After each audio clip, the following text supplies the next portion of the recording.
Hi guys, welcome back to the session. Today we will create an automation anywhere bot which will send us notifications for COVID vaccine appointment availability. So let's get started. For the today's project, I'll take COVID public APIs available on this website. These APIs are available for use by all third-party applications. Now, in this website, several APIs are listed related to user authentication APIs, metadata APIs, and appointment availability APIs. Now, under this appointment availability API, we can check for the appointment either by PIN, district, latitude, and longitude, and so on. We'll go with the first one, that is find by PIN. Let's try out this API, and here we'll have to provide some details. First one is the header, that is accept language. So here I'll provide the header as ENUS. Then let's provide a pin code. Let's provide a valid pin code here, and let's provide the date. So here I'm going to provide the today's date, which is 0306, and let's hit on execute. And with this we get the response as curl command, where this is the request URL, this is the request URL, these are the headers, and this is a get method. Now with all these information, let's begin to build our project. Now first of all, in this project I'm going to take user input for pin and date. So let me search for the prompt package from here, and from here I'm going to use the action for value. Let me add it here. Let's provide the window caption as input, and let's provide the prompt message. Please enter the pin code to check for COVID vaccine appointment availability. And let's store the user input inside a variable. Let's create the variable as pin code, and let's hit on create and select. In a similar way, I'm going to ask the user for the date as well. So the next action is for the date. Let's provide the window caption here as input. And in the prompt message, I'm going to say, please enter the date. And here I'm going to provide the date format as well. Please enter the date in the format dd-mm-yyyy. Since the API takes the date in this format, that is dd-mm-yyyy. So here I have written, please enter the date in format dd-mm-yyyy to check for COVID vaccine appointment availability. And I'm going to assign this value, this user input value, to a variable. So create a variable here, say date, and let's hit on create and select. Now instead of asking the date from the user, you can also use the current date and time. That's totally up to you. Now after the user input, I'm going to hit this request URL, for which I'm going to use the actions from the REST web service package. So let me search for the REST web services from here. And from this curl command, we know that this is a get method. So from here, I'm going to use this get method action. So let me add this here, and here we'll enter the URI, but which is nothing but this one. So let me copy this complete URI from here, and let's provide it here. Now instead of this hard-coded pin code and date, I'm going to provide the values from this user input variable.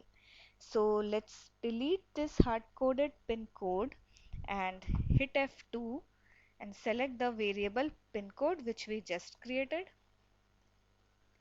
Then let's select the date as well as a variable. So hit F2 and select this date from here.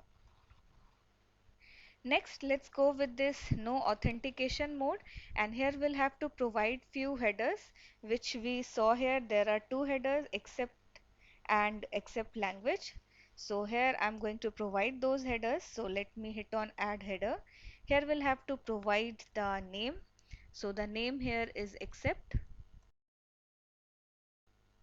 and its value we are taking as application JSON. Let's provide the value as of now as insecure string, and let's hit on add. Let's add the next header, which is accept language,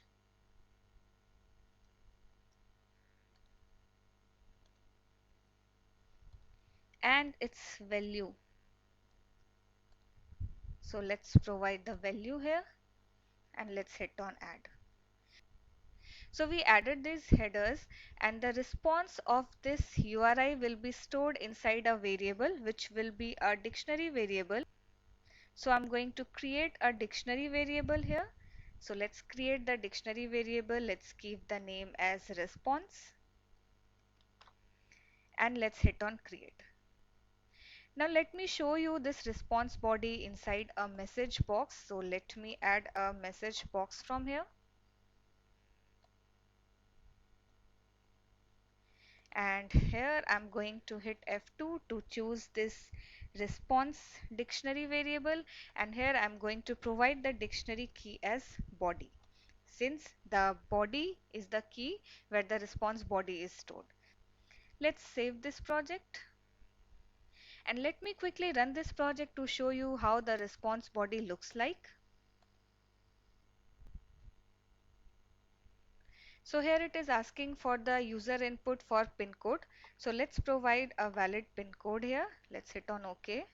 Then it is asking for the date in format of this one. So here let me provide the today's date. I'll give 03/06/2021. And with this we got the response body. Let me copy this response body. Let's hit on close and stop this flow. It's working fine. And I'll provide it here, since the rest responses are in JSON format. So let me show you this response body in JSON format, and this is the complete result, complete response body. So as of now we received this complete response body, but from this response body we'll have to fetch specific details. Let's say that our requirement is to get notifications with all center names when the available capacity dose 1 value is greater than 0, for minimum age limit 45, and vaccine type as Covishield. So here we'll have to fetch the specific details. So how to do that? For that we'll have to use another package from Automation Anywhere, which is JSON Object Manager. So we are going to use this actions from this package, which is used to query JSON object and return string. So first of all, I'm going to use this initialize action to initialize our JSON. So let me add it here. Here we are going to provide the formatted JSON object string, which is nothing but the response body, which is stored inside the dictionary variable response and the dictionary key as body. Let's hit on insert, and let's add a return string prompt assignment. Now we are good to add this query action to fetch the specific details. Now before doing that, one more thing to notice over here is that if you notice this sessions is an array of several JSON objects. So here if you notice, this is the first JSON object. Then if you scroll a bit down, this is the second JSON object, and so on. Now here we'll have to fetch the names from all of the JSON objects as per our requirement. That means we'll have to loop through this array. And to loop through this array, we must know the length of this array. So our first job is to find the length of this array. So how to do that? For that also I'm going to use this query action, and here I'm going to provide the query. So what will be our query? So since this one is called sessions, so I'll provide the query string as sessions dot length. This is going to provide us the length of the array. So it will be stored inside a variable. So let's create a variable array length. and let's hit on create and select. Now we are good to add a loop to loop through the array. So I'm going to add the loop action here.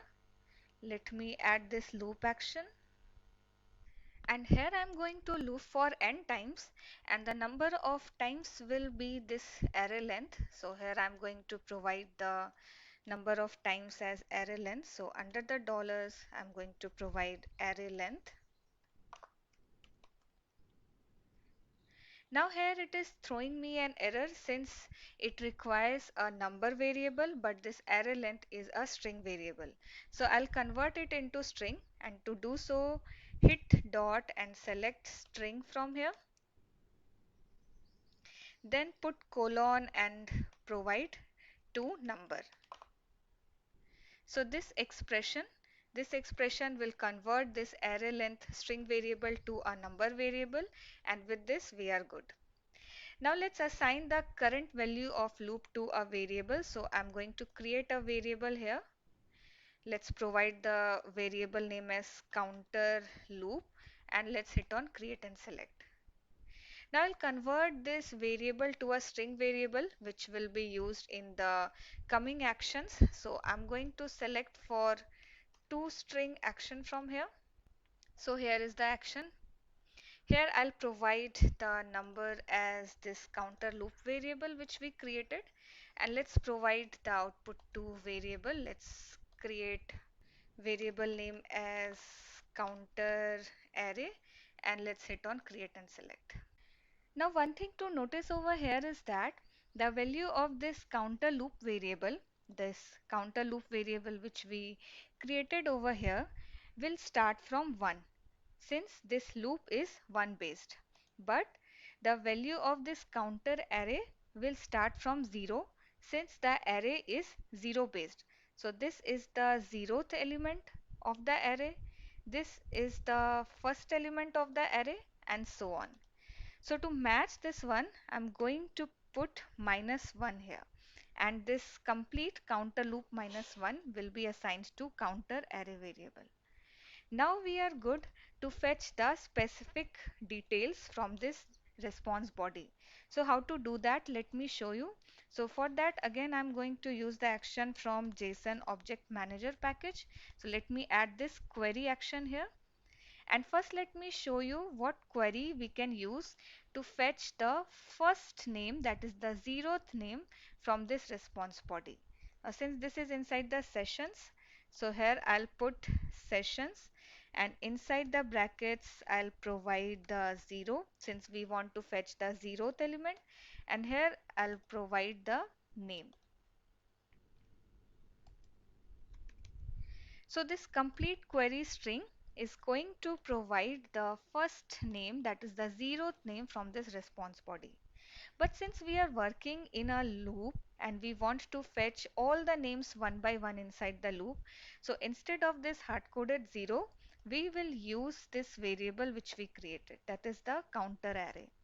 So let's remove this 0 from here, and inside the dollar symbols, between the dollar symbols, provide the variable counter array. So here I'm going to provide the variable as counter array. So this complete query is going to provide the name or name values one by one as the loop iterates. So let's store the value returned string inside a variable. So here I'm going to provide the variable name as name. Let's hit on create and select. In a similar way, let's fetch another details. So let's copy this action and paste it. And this time I'm going to fetch the value of available capacity dose 1.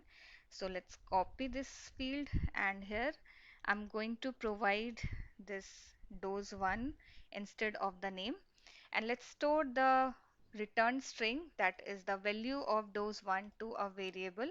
So create a variable here, let's say dose 1, on create and select. Now the value will be returned inside a string, but for the coming actions we'll have to use the value as a number variable. So here I'm going to convert this string to a number variable. So let me search for the action to number. So from the string package I'm going to use this to number action, where I will take the string as this dose1 and I'll convert it into a number variable. So create the number as n dose1 and let's hit on create and select. In a similar way, I'm going to fetch another detail, let's say minimum age limit. So I'm going to copy these two actions from here and let's paste it. So in this query, I'm going to use the field as minimum age limit. So let me copy this one and let's provide it inside the query. So this query, this JSON query is going to fetch the minimum age limit one by one as the loop iterates, and let's store the value inside a variable. So let's provide the variable name as minimum age limit and let's hit on create and select. Now this one is also a string variable which will have to convert into number, which will be used in the coming actions.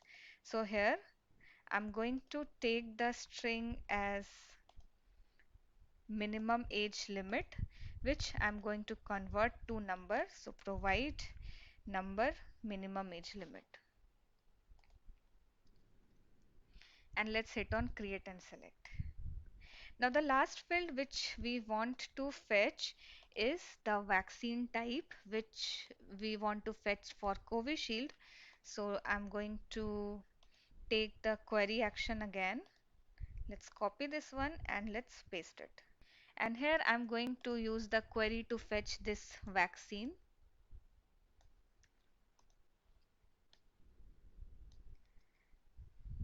So this query is going to return the value of vaccine. Let's store it inside the variable vaccine. Now this value is already a string. It is not required to convert into number. So we are done with fetching all the specific details which we require. We are fetching name, center names, then capacity for dose 1, then minimum age limit and vaccine. So these four details we are fetching. Now based on our requirements we are going to add a condition. So what condition we are going to add, let me show you. Here let me add an if action. So our requirement is we want to get notifications with center names only when the available capacity for dose 1 is greater than 0, minimum age limit is 45 and vaccine is Covishield. So if these three conditions meet, then only we want to get notifications with the names. So for that we'll have to add the if condition. So let me show you what all conditions we'll have to add. First let's go with the string condition. So I'll take string condition and here I'll provide the source value as vaccine. So this one will be the source value to check for the vaccine names. Source value includes Covishield. So here I'm going to take this Covishield. Let's ignore this match case. So this is the first condition. We are checking the value of vaccine as Covishield, and then we'll put another condition, and this time I'm going to take the number condition. Number condition, and here we'll provide the source value as dose 1. So the value of dose 1 we want greater than 0. This is our second condition, and let me provide the third condition which will be related to number again. This will be our third condition. Let's hit F2 and select here minimum age limit, and we are providing the minimum age limit equal to 45. So these are the three conditions which we provide, that is vaccine includes Covishield, dose 1 is greater than 0 and minimum age limit is 45. So if these three conditions meet, then we want to send the email. Now before sending email, let me show you with a message box as well. So here I'm going to put a message box inside the if condition. Here I'm going to enter the message COVID vaccine appointment availability, and here I'm going to provide the values. So first one will be name, so provide the value of name from here, which will be this name. Let's hit on yes, insert. Then vaccine type, which will be the variable vaccine. Then dose 1, the value of dose 1 will be this dose 1. Then minimum age limit, the value will be minimum age limit. So these are the information which we are going to display. Now let me add the action to send the email as well. So here I am going to send an email, and let's provide the details for this action. I have the ID and email password. I'll use them here. So first of all, in the to address, I'm going to provide my email ID as a variable. Then let's provide a subject here, COVID vaccine appointment availability. Then let's go with the plain text, and here I'm going to provide the similar message which we have displayed in the message box. And let's provide the server details here. In the from address, I'm going to again provide my email ID. Then email server host will be smtp.gmail.com, and email server port will be 587. Next, since the server uses secure connection, I'm going to use the true option, and the server requires authentication as well. So let's turn on the true option for this as well. Next, we'll have to provide the username and password, which is nothing but the email ID and email password. So as of now, I'll go with this insecure string option. Hit F2 and select email ID variable. Here you will provide your email ID. Next, for the password, hit F2 and select email password. Here you are going to provide your email password. And with this, we have provided all the details. Let's hit save, and let's quickly run this project to see how it works.